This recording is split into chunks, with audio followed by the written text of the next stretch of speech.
The AFP categorically denied China's accusations that Philippine troops stationed at the grounded BRP Sierra Madre pointed their guns at the Chinese Coast Guard. The Philippine military also released video evidence that China snatched supplies meant for Filipino soldiers. Ryan Castillo has that report. Lako!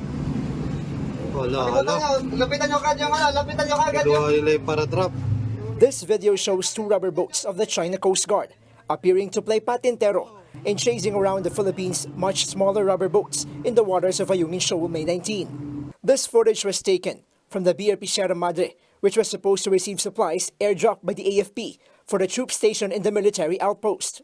But when Chinese agents in the area saw the airdrop mission, they immediately deployed rubber boats to seize the supplies meant for the Filipino soldiers. That's when the chase began. Naku, babagay lata. Muntik na. Babagayin. Hilahin nyo yung parachute. Hilahin, dalhin sa bangura. China's rubber boats stop at nothing to chase and block the Philippines' rubber boats. Naku, sa bahura, babagayin kayo. The Chinese rubber boats soon started approaching the BRP Sierra Madre, and with tensions rising, soldiers aboard the BRP Sierra Madre were ordered to take their positions and to be on alert. Huwag nyo ipakuha. Yung mga baril natin, standby dyan sa gantap. At the end of that video, it can be seen that one of the Chinese Coast Guard personnel moved to snatch supplies from the Philippine rubber boats. But those at the BRP Sierra Madre started screaming at them. The Chinese Coast Guard backed off afterwards. The AFP notes, these are scenes that China's released footage of the incident did not show. The BRP Sierra Madre is a commissioned Philippine Navy ship, and therefore it is authorized to have weapons. China made it appear as though the Philippine troops pointed their guns at the Chinese Coast Guard. But the AFP categorically denied that this ever happened. We are denying that any of our soldiers pointed deliberately their guns to any of the Chinese. Our soldiers, as a precautionary measure, held on to their firearms.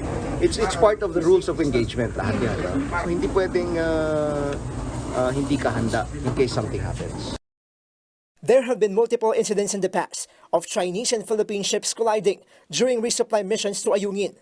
But now that the Philippines has resorted to using planes and airdropping of supplies instead, China is still not backing down. Wala na yung harassment na nangyayari sa dagat, no? Pero still, nakita nyo sa video, ganun pa rin eh. Ganun pa rin. Ayaw tayong tantanan. In total, 3 of the 4 batches of supplies were received by the Filipino troops in BRP Sierra Madre. 1 batch was seized by the China Coast Guard and were thrown into the sea when they found out that it only contained food and medicine. Despite the incident, the AFP says it's not giving up and will continue its resupply missions. Ang bilin po ng ating Pangulo ay wag nating hayaan na mag-escalate yung situation. We are practicing maximum tolerance. Back in the mainland, some militant groups expressed their condemnation of China's actions by lying on the sidewalk in front of the Chinese embassy in Makati while holding signages saying that Chinese vessels are the ones trespassing in the West Philippine Sea.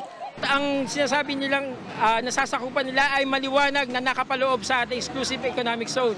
Nakapaloob sa 200 nautical mile na tinatawag natin. This protest comes on the back of China's threat to detain supposed trespassers in the disputed waters.